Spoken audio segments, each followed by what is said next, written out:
Welcome to the Writer Reads Chronicles of a Dark God, Book 2, Dark Gods Rise, Chapter 18, Falkon and the Raiders. Raoma watched the riders return, wincing as they spurred their horses, driving them into a frenzied gallop as they sped away from the town. Most of them had someone slung across the front of their saddles: women, children, Brianda. His eyes widened as he saw the half-elf in the arms of their leader. She was pale, her face pinched with anger, her expression promising vengeance despite her tied hands. Anger coursed through him, and he flexed against Grumwell's grip, but the Northman held firm, wrapping one large hand over his mouth when he would have shouted in outrage. He didn't let go until the last of the hoofbeats had died away, and even then it was with caution. Raoma shook himself free, feeling reluctance in the barbarian's grip as his friend released him. Anger surged through him, and he trembled with suppressed rage and frustration. "Let me go," he growled. "They have passed." It didn't help that Grumwell had been right to hold him back. He rolled into a crouch and edged closer to the edge of the path. Before he could emerge onto it, he felt another hand on his shoulder. "What is it?"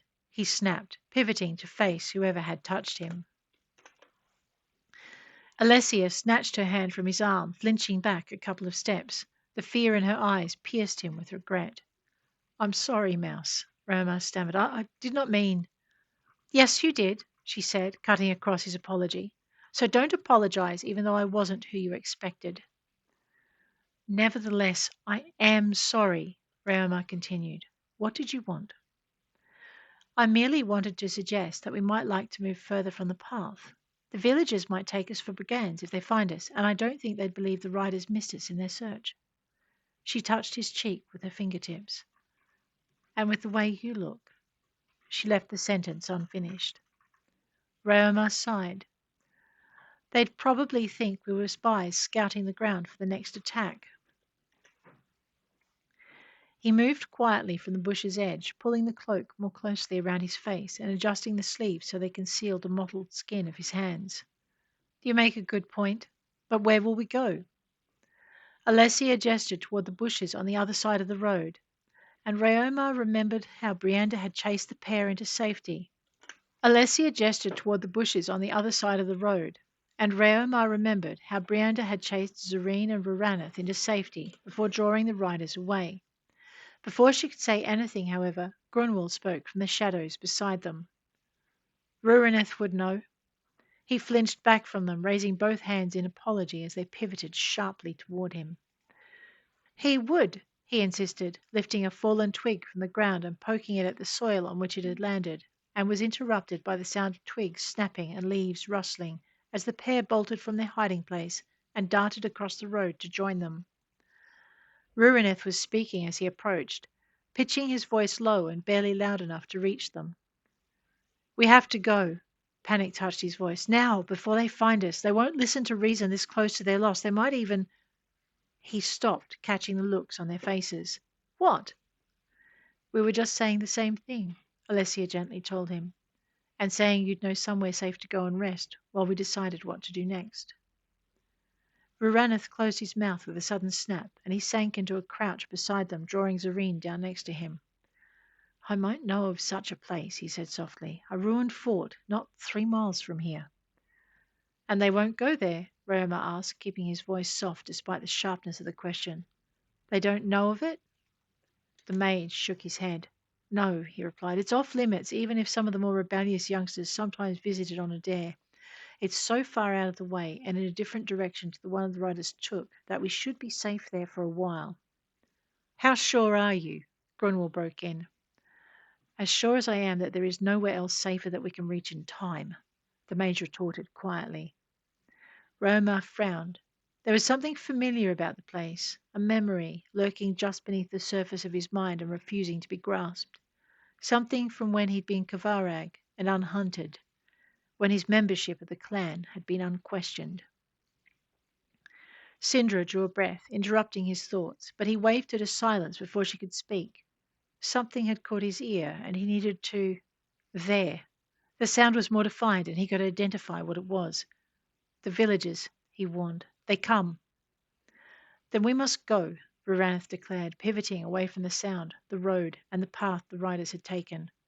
Without another word, they followed the shape changer further into the forest depths, hastening their steps.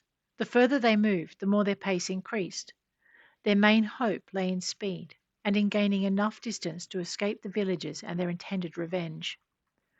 Ruraneth took the widest gaps he could find between the trees and bushes and their grasping branches. He chose long stretches of ground covered by fallen leaves, or led them along outcrops of stone, any ground that might make their trail hard to follow. Using every advantage the terrain offered, he took them towards the best shelter he knew, until suddenly he stopped. By the dark god's teats, he muttered, glancing back the way they'd come. What? Roma demanded. We're fleeing foresters and hunters, Ruraneth stated, and some of the finest trappers and trackers the forest has to offer. And they know the paths and hiding places as well as you, Grunwald concluded softly, raising his head to listen to the forest around them. Better if they'd just been the woodcutters and fishermen you remembered, Roma stated, and waited for him to continue. But, as they're not, let's at least find a point from which we can negotiate before we die. Grunwald glared at him, but Ruranth snorted at the dark humour and started them moving once again. He lengthened his stride, and they fell into single file behind him, Grunwald shepherding Rheoma and Alessia into the line ahead of him. The wizardess stumbled, and Rheoma came alongside her, winding an arm around her waist and dragging one of her arms across his shoulders. Rheoma called softly ahead to the mage. We have to stop soon, he warned. None of us can force ourselves to go much further. Ruraneth came to a halt, and they all stopped, breathing heavily from their exertions. One look at the group told him all he needed to know. The wizardess the Old One had pursued with such fervour sagged in the Kaverag's arms, and frustration rippled through him. The frustration died as soon as he remembered how she had called and held the maniacal energies of a magic so untamed even he hadn't dared to approach her. Waving for them to sit on the rocky ledge across which he'd been leading them, he dropped to all fours and shifted to the much smaller form of a red squirrel. Propping himself up on his hind legs, he flicked his tail, jabbed a paw at the rocks, and gave a commanding chirr, and then scampered across the grass and up the gnarly trunk of a nearby tree. Reomar watched him go, sighing as the major's lithe squirrel form disappeared into the upper branches of the tree. When the last bit of russet fur had disappeared, he gestured toward the bushes lining the ridge. Get out of sight and get some rest, he told them, casting a challenging look at Grunwald. I will keep the watch. Grunwald gave him a hard shake of the head, a clear negative, and Reomar glared at him. Haven't you caused enough trouble already? He snarled, and Alessia cleared her throat. Reomar glanced toward her in time to see the disapproval on her face. He ducked his head. The comment was out of line, and he knew it. If Grunwald hadn't kept him off the road, he'd have been taken by the raiders too. Grunwald snorted. And you'd have caused more trouble than we already had, he said, trying to soften his words and the sour look on his face with a smile. It looked more like a grimace to Reomar, and he felt his cheeks darken at the barbarian's correction. You're right, he said softly.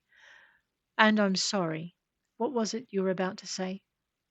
That you need to find your rest, Gromwell acknowledged, since it takes more energy to pray than to swing an axe or sword. And you'll need a clear head and a rested mind to ask your new lord for exactly what you need. He laid a hand on Reomar's shoulder, gripping gently as the priest raised his head. That touch, more than anything the Northman could have said, calmed him, and he swept the cloak's cowl over his head, pulling the sleeves over his wrist and the ends of his gloves. Instead of replying, he reached up and wrapped his hand around Grumwald's forearm. The barbarian jerked his chin toward the bushes. Get some sleep, he ordered. It is my responsibility to keep this watch. Raomar squeezed his forearm, then released it, pivoting to take shelter in the bushes. It didn't take long to find a leafy hollow. With a few swift movements, he curled himself within its dappled depths, drawing his cloak around him. Now that he was prepared to rest, he could feel the exhaustion throbbing through his frame, the tiredness that had been waiting in the wings to engulf him. Settling himself inside the cloak, he gave a soft sigh and closed his eyes. His mind slid into the abyss that meant rest, and all awareness fled. He didn't hear the others finding their own places around him, or feel it when Alessia crawled into the hollow and curled herself against his back. So deeply did he sleep that he also failed to sense Ghost's small presence when the girl crept in close and found a place against his chest. The morning passed and the sun rode high above them. Beyond the shelter of the bushes, the ridge burned hot under the sun, but the bushes sheltered the small group. The rising heat reached where Grumwell sat propped against a tree, and his head dropped to his chest. He was woken by the none too gentle prod of a blade laid flat upon his shoulder. Instinct sent him rolling away from it, bringing him to his feet before he was fully conscious. He came fully awake, standing at the edge of the ledge, his axe in his hands. The hiss of other weapons leaving their scabbards and the creak of several unseen bows made him pause. One of the bows released, and an arrow slammed into the ground at his feet. Grunwald blinked, trying to clear the haze of sleep from his eyes. Now he was awake. He saw the brightness had faded from the day, and the afternoon was aging. A cleared throat and the dull reflection of light glinting off a drawn blade drew his attention, and he registered the 20 figures arrayed in the trees around him. 3 men stood on the ridge line, and 2 women stood in the faint path behind them. "Going somewhere?" a woman challenged, raising her blade and taking a step toward him. "And where are your friends?" Her green eyes gleamed and the blade tip twitched. "We're traveling," he answered shortly, "and no threat to you or yours." "We?" the woman demanded, her eyebrows arching. Too late, Grenell realized his mistake. There was no sign along the ridge of the rest of his companions. He sighed, letting his shoulders droop. We, he allowed, turning toward where he'd seen Cinder and Zareen settle to rest. "Come out, girls. I've gone and given you away." He thought he heard Cinder mumble some form of retort. Then the bushes into which they disappeared rustled, and the pair stepped into the open. Zareen blinked and rubbed her eyes, but Cinder held herself quietly alert, her face pale with fear and outrage. She led Zareen to his side, stopping abruptly when the village leader raised her hand in a signal for them to halt. As soon as they had, the village leader turned to face the Northmen once more.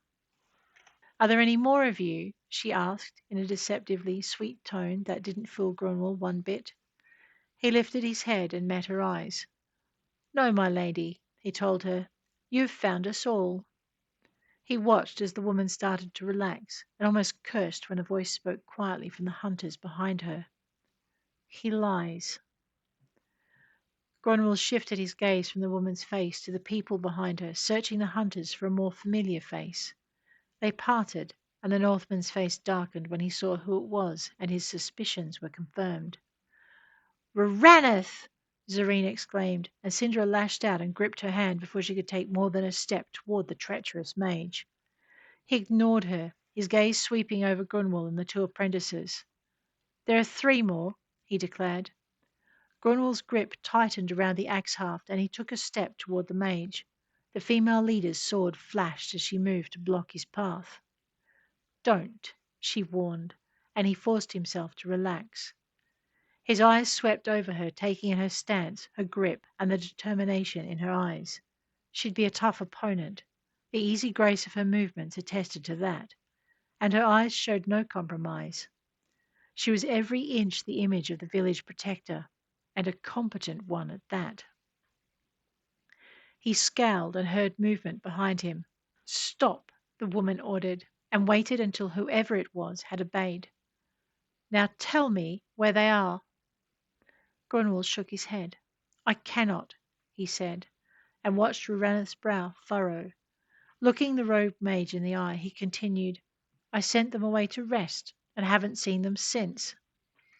Ruranath's face creased in confusion, and Grunwald watched the village leader half turn her head. "Well, Ranny," she asked, "what does he speak now?" The major's lips twisted and his expression soured.